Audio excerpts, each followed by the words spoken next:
Hey guys, it's Shadow the Rat, and for today's video, I am going to be talking some about these two girls because they have recently reached a sort of age milestone. So this here is my girl Omelet. She is a little over 2.5 years, and this is my girl Tater Tot, and she's a little over 2 years.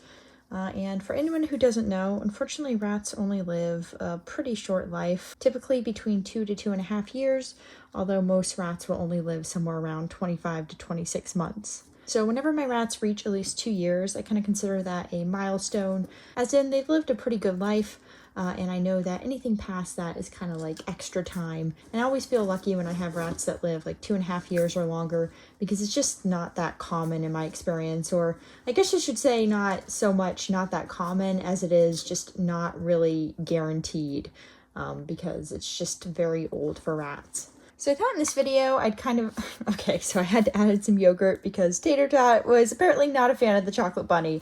Chocolate is fine for rats, by the way. It's kind of a special treat I like to give them. Omelet, it's right here. She's trying to spin for the treat. What the heck? Anyways, like I was saying, I'm basically going to go over their kind of backstories here and just kind of do a little celebration of their life, because I feel like with rats, because they're so short-lived, you really have to celebrate their milestones and just kind of try and see it in a positive light. Anyways, as far as these two girls go, they are completely unrelated. Omelet is a rat that I've had since she was 6 weeks old, so I actually know when she was born, and I've had her for over 2 years at this point, coming up on 2.5 years, because she is currently 2.5 years and 2 weeks. So she is definitely getting up there age-wise. As far as how she's doing, she's pretty healthy. She's had no tumors, which is really impressive considering she is an intact female rat. And intact female rats are super prone to like benign mammary tumors and pituitary tumors. And Omelet herself has not had any of those, so I am very happy with that. And not only has Omelet had no tumors, but in addition to that, she's never had respiratory issues. She's never had any issues at all. It's kind of incredible. Now that she is an old rat, she does have some hind leg degeneration going on, but that's something you often see in older rats, especially older males, although you can find it in older females like Omelet. So to me, I consider her health to be extremely good for a rat, just because, again, she hasn't had any other health issues. She's just doing really well. And I know she's closing her eyes right now. It's because I have the flash on, which, she's not a huge fan of, understandably. She does have pink eyes. So that does not make it super comfortable. So I'm going to go ahead and turn off the flash and then continue this video. Okay, so I've turned off the flash, and as you can see, Omelet is definitely happier. But anyways, as far as Omelet's backstory goes, like I said, I got her when she was 6 weeks old. She came from someone who bought a rat to be a feeder for their snake. However, the night that they got her, that rat ended up giving birth to a bunch of babies. So they ended up deciding that they didn't want to feed off all the rats, and that they wanted to let the babies grow out and then find everyone pet homes. And they found that I was local to them and ended up contacting me when the babies were about 2 weeks of age. And basically they were looking for some advice on the situation and advice on if the babies could make good pets, because they did come from feeder rats. And feeder rats are kind of known for being a little bit of genetic unknowns when it comes to health and temperament.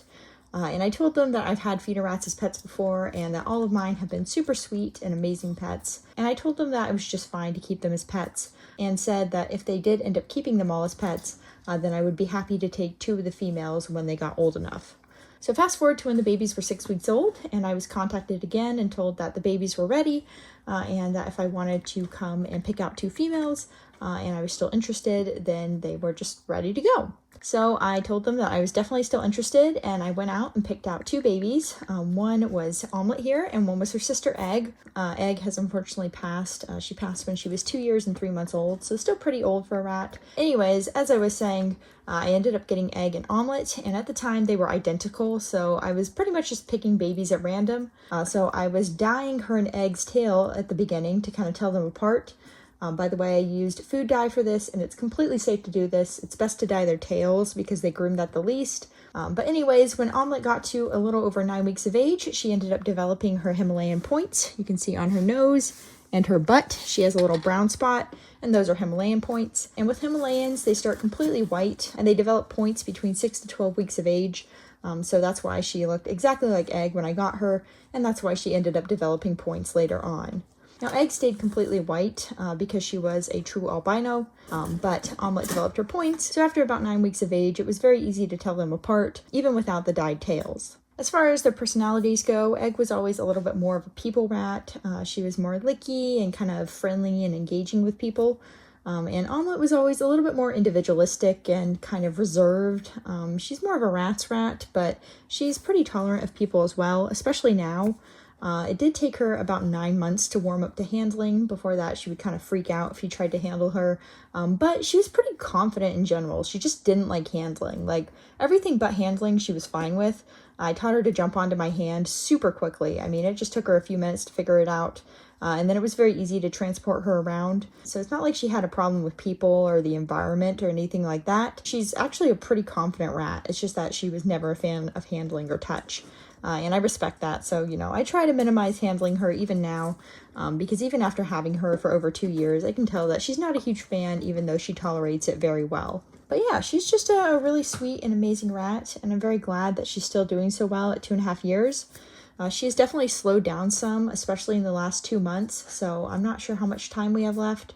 But I'm very glad that she's remained in good health and seems to be doing pretty well. So yeah, that's pretty much it about Omelet. Now, as far as Miss Tater Tot goes, and yes, I had to go find the little crazy thing because she's still very energetic and wants to run around. Yeah, your little potbelly makes you look like you're just an eater, but she actually is pretty active too.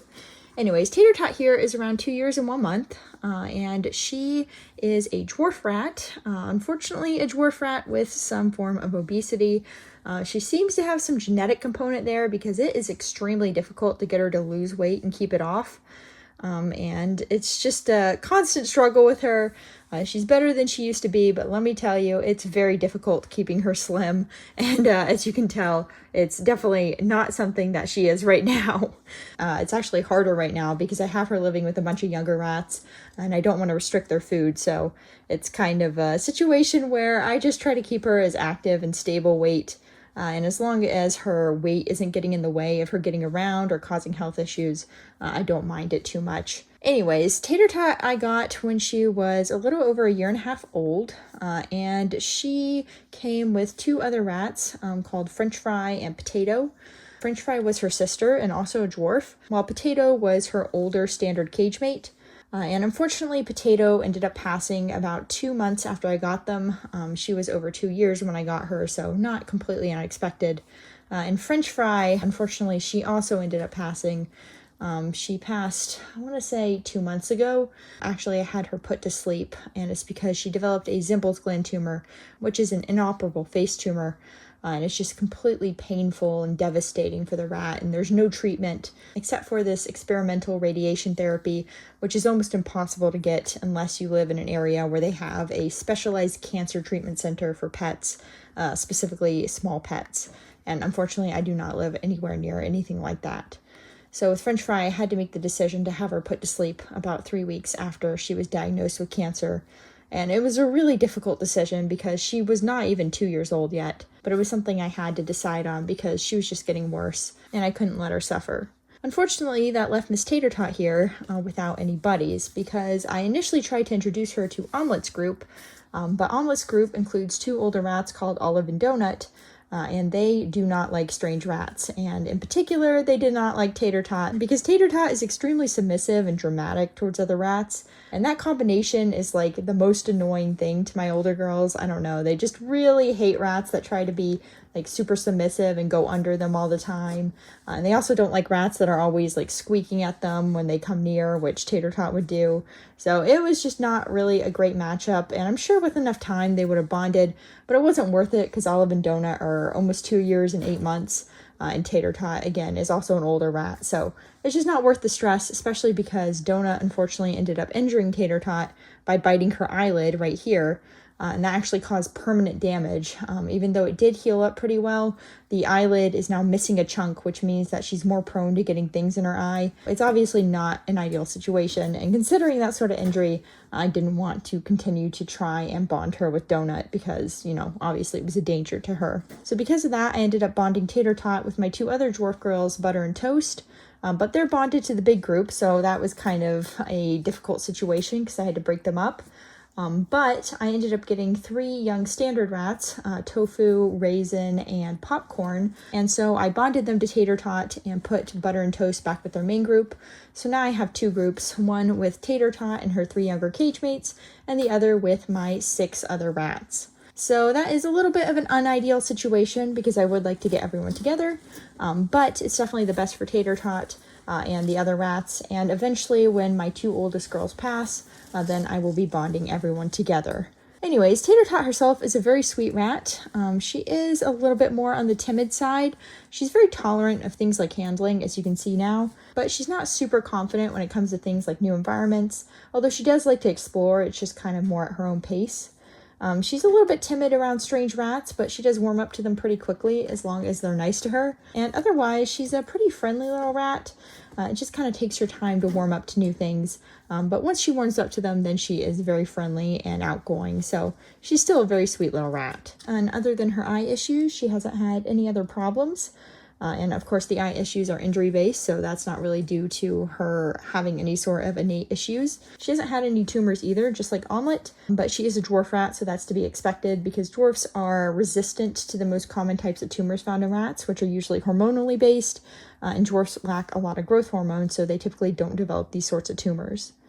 So hopefully Tater Tot will be around for a long time yet. She's very active and energetic still, which is good because she is, like I said, an older rat.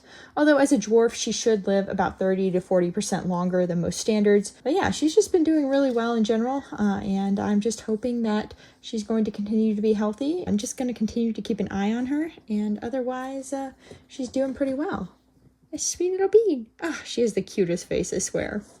But yeah, that's pretty much it for this video. I hope you guys enjoyed getting to kind of rehash some of Tater Tot and Omelet's history. They're kind of rats that I don't showcase too much on here because they're a little bit more on the timid side, but they're still very sweet little rats. And I feel like they've lived a pretty good life and hopefully will be around for a good while yet. But yeah, that's pretty much it for this video. And I will see you guys next time. Goodbye.